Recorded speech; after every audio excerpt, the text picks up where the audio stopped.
ناظرین آداب، گواہ نیوز میں آپ کا خیر مقدم ہے۔ میں خالد شہباز۔ ہندوستان اور یو اے ای کے درمیان سفارتی تعلقات کے 50 سال مکمل ہوئے۔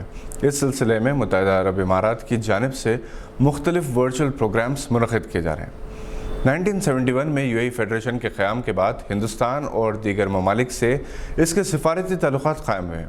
دونوں ممالک کے درمیان ابتدائی سے خوشگوار اور مستحکم تعلقات ہیں۔ متحدہ عرب امارات 1.25 ملین NRIs کا دوسرا وطن ہے۔ 15 تا 20% ہندوستانی پروفیشنلز ہیں اور 20% وائٹ کالر یعنی کلیریکل سٹاف، سیلسمین وغیرہ ہیں، جبکہ 65% بلو کالر یعنی محنت کش طبقہ ہیں۔ ہندوستانی تارکین وطن نے یو اے ای کی معاشی ترقی میں اہم رول ادا کیا۔ ہندوستان اور یو اے ای کے سربراہان ایک دوسرے ممالک کا دورہ کرتے رہے ہیں۔ فخر الدین علی احمد، APJ عبدالکلام، پرتیبھا پاٹل نے ہندوستانی صدر کی حیثیت سے دورے کیے، جبکہ یو اے ای کے صدر شیخ زاید بن سلطان ال نہیان نے 1975 اور 1992 میں ہندوستان کا دورہ کیا تھا۔ ہندوستانی پرائم منسٹر اندرا گاندھی نے 1981 میں یو اے ای کا دورہ کیا اور یو اے ای کے نائب صدر شیخ محمد بن راشد ال مختوم نے 2007 میں ہندوستان کا دورہ کیا۔ مارچ 2010 اور مئی 2011 میں یو اے ای کے ڈپٹی پرائم منسٹر اور وزیر سلامتی امور شیخ سیف بن زاید ال نہیان ہندوستان تشریف لائے تھے۔ دونوں ممالک کے وزرائے خارجہ کے علاوہ سیاسی جماعتوں کے قائدین کے وفد نے بھی باہمی دورے کیے۔ ہندوستان اور یو اے ای کے درمیان مختلف شعبہ جات میں باہمی تعاون کے معاہدے ہوئے ہیں۔ دونوں ممالک کے درمیان دفاعی تعلقات کا معاہدہ بھی ہے، جبکہ وقفے سے انڈین نیوی کے جہاز یو اے ای کی بندرگاہوں کو جاتے ہیں اور وہاں کے جہاز یہاں پر آتے ہیں۔ 2011 میں دونوں ممالک نے پہلی مرتبہ مشترکہ طور پر فضائی طاقت کا مظاہرہ بھی کیا تھا، جبکہ ہر ہفتہ ہندوستان اور یو اے ای کے درمیان 484 ڈائریکٹ فلائٹس مختلف شہروں سے ہیں۔ دونوں ممالک کے درمیان اقتصادی اور تجارتی تعلقات مستحکم ہیں۔ RSS کے صدر موہن بھاگوت نے کہا کہ ایسے لوگ جو موب لنچنگ کرتے ہیں وہ ہندوتوا کے خلاف ہیں اور ان کے خلاف قانونی کارروائی کرنی چاہیے۔ یہاں تک تو یہ خبر صحیح ہے، لیکن موہن بھاگوت نے فوراً یہ بھی کہا کہ لنچنگ کے سلسلے میں بک کیے گئے بعض کیسز جھوٹے ہیں۔ انہوں نے کہا کہ ہندو یا مسلم کی حکومت نہیں ہو سکتی، صرف ہندوستانی کی حکومت ہو سکتی ہے۔ موہن بھاگوت کے بیان پر ملے جلے رد عمل کا اظہار ہو رہا ہے۔ صدر مجلس OMP اسدالدین اویسی نے کہا کہ مجرمین کو گائے اور بھینس کا فرق نہیں معلوم، لیکن جنید، اخلاق، پہلو، اکبر اور علیم الدین جیسے لوگوں کو نام کی بنیاد پر موب لنچنگ کرتے ہیں۔ ایسے مجرمین کو ہندوتوا کی حکومت کی حمایت حاصل ہے۔ اسدالدین اویسی نے مسلمانوں پر گو رکشکوں کے مختلف واقعات کو یاد دلاتے ہوئے کہا کہ 2015 میں محمد اخلاق کا خوفناک قتل، 2017 میں پہلو خان پر حملہ اور 2018 میں علیم الدین عرف اصغر انصاری کے واقعات میں حملہ آوروں کو ہندوتوا حکومت کی تائید حاصل تھی۔ انہوں نے کہا کہ اخلاق کے قاتل پر ترنگا بچھایا گیا، جبکہ علیم الدین کے قاتلوں پر مرکزی وزیر نے گل پوشی کی تھی۔ ایسے ہی لوگ گوڈسے کی بزدلانہ، دہشت گرد اور خون خرابے والی سوچ میں یقین رکھتے ہیں۔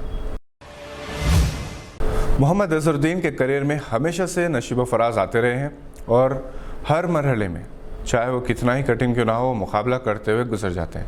حیدرآباد کرکٹ ایسوسی ایشن کے جعلی تنازعہ نے ایک نیا موڑ اختیار کر لیا جب ان تمام ریٹائرڈ 5 عہدیداروں کو معطل کر دیا گیا جنہوں نے اظہر الدین کو صدر کی حیثیت سے برخاست کرنے کا فیصلہ کیا۔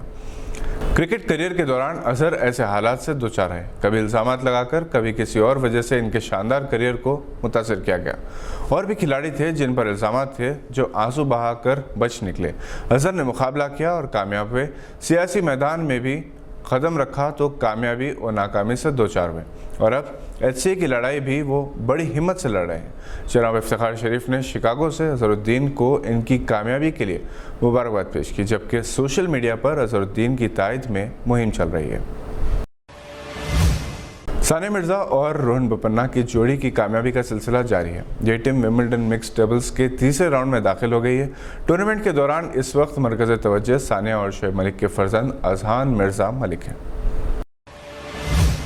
وزیراعظم نریندر مودی نے ministry of health and external affairs اور NHA کے اشتراک سے ہونے والی کوون گلوبل کانکلیو سے خطاب کرتے ہوئے کہا کہ ویکسینیشن انسانیت کی بقا اور کووڈ وبا سے باہر نکلنے کی سب سے بڑی امید ہے، اور کوئی بھی ملک کووڈ کے چیلنج کو حل نہیں کر سکتا، اور ایسے حالات میں تمام ممالک کو انسانیت کی خاطر متحد ہو کر کام کرنے کی ضرورت ہے۔